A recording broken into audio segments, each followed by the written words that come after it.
Estamos retornando para dar continuidade no nosso estudo no livro do Apocalipse, capítulo 6. Vamos ler a partir do versículo 9 até o versículo 11. João diz que, havendo aberto o quinto selo, ele viu debaixo do altar as almas dos que foram mortos por amor da palavra de Deus e por amor do testemunho que deram. E clamavam com grande voz, dizendo: Até quando, ó verdadeiro e santo dominador, não julgas e vingas o sangue dos que habitam sobre a terra? E a cada um foi dado uma comprida veste branca, e foi-lhes dito que repousasse ainda um pouco de tempo, até que se completassem o número dos seus conservos e seus irmãos, que haviam de ser mortos como eles foram mortos. Nos vídeos anteriores no meu canal, nós aprendemos com o rompimento dos 4 selos, dos 4 cavaleiros. O Senhor Jesus mostra nesta revelação que ele iria punir a terra de Israel, Jerusalém, ele iria punir os habitantes da terra.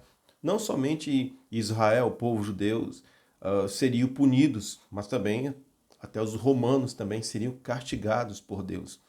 Mas a ira de Deus, o alvo é Jerusalém, a terra de Israel, que crucificou o Salvador e o Senhor Jesus, e continuaram com suas crueldade, perseguindo e matando os cristãos judeus.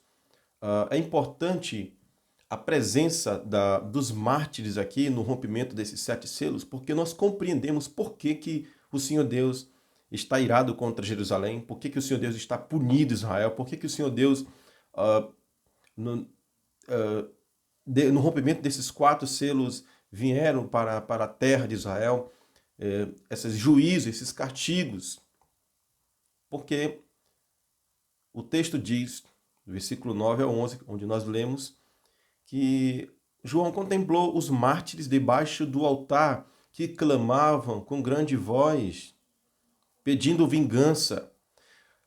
Como é que nós devemos entender essa visão de João? Ele viu realmente almas dos cristãos debaixo do altar? Nós não devemos olhar dessa forma literal. Nós devemos ter em mente que nós estamos diante de um livro simbólico. O livro do Apocalipse, ele foi escrito em muitas das passagens foram em simbologia. Deus comunicando ao seu povo, à sua igreja, através de símbolos que foram retirados do Antigo Testamento. Os profetas usavam muitas figuras de linguagem, muita simbologia, alegoria, e não é diferente no estilo literário de João, o apóstolo do Senhor Jesus. Também ele se apropriou dessas linguagens do Antigo Testamento e aplicou também no Apocalipse. O Senhor Deus se revelou desta forma. Então nós devemos compreender o significado simbológico. Então, quando nós olhamos para esse texto, João não está vendo almas ali. Nós devemos compreender esse texto à luz de outro texto. Eu vou pegar 2 versículos, um no Antigo Testamento e outro no Novo Testamento, para nós compreender como é que João estava vendo esses mártires debaixo do altar, clamando com grande voz. Quando Caim matou Abel, o Senhor Deus chegou até ele e disse, no versículo 10 do capítulo 4 de Gênesis, e disse o Senhor Deus: O que você fez? Ouça, o sangue de seu irmão clama a mim da terra. O Senhor Deus disse para Caim que o sangue... Nós devemos olhar isso de uma forma literal, que o sangue de Caim, de Abel, clamava a Deus pedindo vingança? Não. Vamos ler outro texto também, a palavra do Senhor que se encontra em Hebreus, no livro de Hebreus, no capítulo 11, onde o escritor fala dos heróis da fé. Ele vai falar também, ele vai mencionar no seu texto esse episódio do sangue de Abel. Ele diz assim que no versículo 4 do capítulo 11 de Hebreus, que pela fé Abel ofereceu a Deus maior sacrifício do que Caim, pelo qual alcançou testemunho de que era justo, e dando Deus testemunho dos seus dons, e por ele, depois de morto, ainda fala. Depois de morto, ainda fala. O sangue de Abel clamando em alta voz, pedindo vingança. Não devemos entender isso de forma literal. Nós devemos compreender isso de que Caim não ficaria impune. Também o povo judeu, Israel e Jerusalém, que mataram os profetas, mataram os cristãos, não ficariam impune.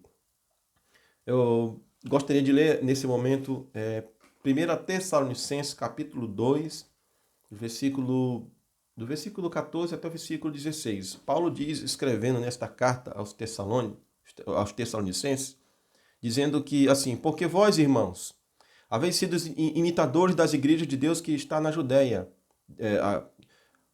Porque haveis, irmãos, sido imitadores das igrejas de Deus que na Judéia estão em Jesus Cristo.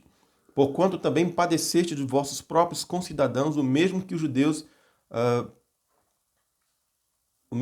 judeus lhes fizeram a eles, os quais também mataram o Senhor Jesus e os seus próprios profetas e nos têm perseguido e não agradam a Deus, e são contrários a todos os homens, e nos impedem de pregar aos gentios a palavra da salvação, a fim de encherem sempre a medida de seus pecados. Mas a ira de Deus caiu sobre eles até o fim.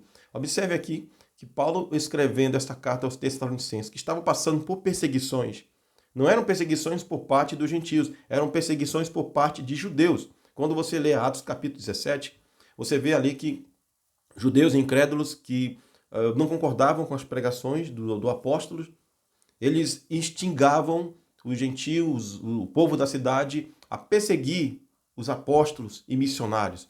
Os judeus é o pivô aqui da perseguição. E eles estão aqui perseguindo os crentes de Tessalônica. Os tessalonicenses estão sendo perseguidos pelos próprios judeus. E Paulo diz a eles o seguinte, que eles impedem de o evangelho ser pregado, judeus, de os gentios ouvirem a palavra da salvação, a fim de encherem sempre a medida de seus pecados, mas a ira de Deus sobre eles caiu até o fim. É importante nós entender o versículo 16, o que Paulo quer dizer com isso. A palavra, a ira de Deus caiu sobre eles até o fim, essa frase ela significa o quê? O tempo entre a morte e ressurreição do Senhor Jesus e a queda de Jerusalém, esse tempo era um tempo de 40 anos.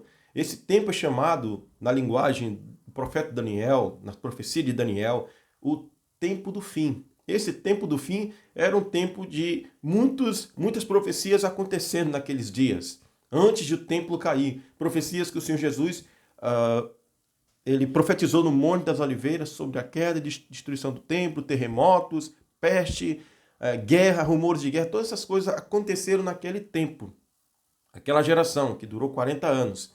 E nesse tempo do fim, a ira de Deus estava acesa contra os habitantes da terra, seja a terra de Israel ou a terra ecumênia, terras habitadas, a terra do império das províncias romanas. Como já disse no início do vídeo, o juízo de Deus não era somente sobre o povo judeu, até os romanos também foram objeto do castigo e do juízo do Senhor. Porque eles também perseguiram os cristãos. Então, aqui no tempo do fim se refere a isso. Nesse tempo, o juízo de Deus estava sendo derramado sobre os habitantes da terra de Israel, Jerusalém. É importante nós ficarmos atentos o Senhor Jesus ensinando em Mateus capítulo 23, que Paulo diz aqui em Tessalonicenses, a fim de encherem, 1 Tessalonicenses 2,16, nos impede de pregar aos gentios a palavra da salvação, a fim de encherem sempre a medida de seus pecados. O Senhor Jesus falou isso. Eu acredito que Paulo tinha em mente as palavras do Senhor Jesus. Em Mateus capítulo 23, do 34 ao 38, ouça o que o Senhor Jesus disse. Por isso eu vos envio profetas, sábios e escribas, a uns matareis e crucificareis, outros açoitareis nas vossas sinagogas e perseguireis de cidade em cidade, para que sobre vós, Jesus está falando dos judeus, para que sobre vós caia todo o sangue justo derramado sobre a terra, desde o sangue do justo Abel, lá de Gênesis capítulo 4, até o sangue de Zacarias, filho de Baraquias, a quem mataste entre o santuário e o altar. Em verdade vos digo que todas essas coisas hão de vir sobre esta presente geração. A geração que o Senhor Jesus estava falando que experimentaria um juízo, o castigo, a ira do Deus Todo-Poderoso seria a geração dos seus dias, que o crucificou, que perseguiu a sua igreja, que matou Estevão, matou Tiago, toda aquela geração, aquele povo incrédulo, que não quis ouvir o evangelho, que não quis ouvir a palavra da salvação e impedia de ela ser pregada. Esse povo, o Senhor Deus está tratando com eles, em ira, em castigo, punição. O Senhor Jesus exclamou dizendo: Jerusalém, Jerusalém, que mata os profetas e aprendede os que te foram enviados. Quantas vezes os que reuni os teus filhos como a galinha junta os seus pintinhos debaixo das asas e vós não quisestes. Eis que a vossa casa ficará deserta. Observe que o Senhor Jesus falou aqui, para que sobre vós recaia todo o sangue justo derramado sobre a terra. É o mesmo equivalente que Paulo diz. Eles enchem sempre a medida dos seus pecados. A ira de Deus caiu sobre eles até o fim. O tempo do fim foi o tempo em que o Senhor Deus estava punindo e julgando Israel por ter o crucificado e rejeitado, e continuaram nessa incredulidade, nessa apostasia. Mataram o seu povo, os cristãos. Esses cristãos, a morte deles foram vista como sacrifícios. Eles foram sacrificados por causa da palavra de Deus. Eles estavam dispostos a morrer por causa do Senhor Jesus e de sua palavra.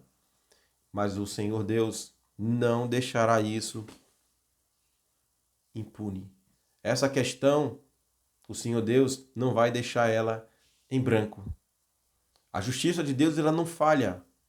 Os homens podem falhar nos tribunais, mas o tribunal de Deus, ele é perfeito. O tribunal de Deus, os olhos do Senhor são 7 e ninguém escapa dos olhos do Senhor. Ele pune os homens aqui na terra e pune ainda na eternidade, se eles continuarem rebeldes à sua voz, rebelde à sua ordem e não crê no seu Filho. Por isso nós vemos aqui a presença dos mártires, porque que o Senhor Deus está punindo aquele povo do primeiro século. Até o próximo vídeo, se Deus quiser.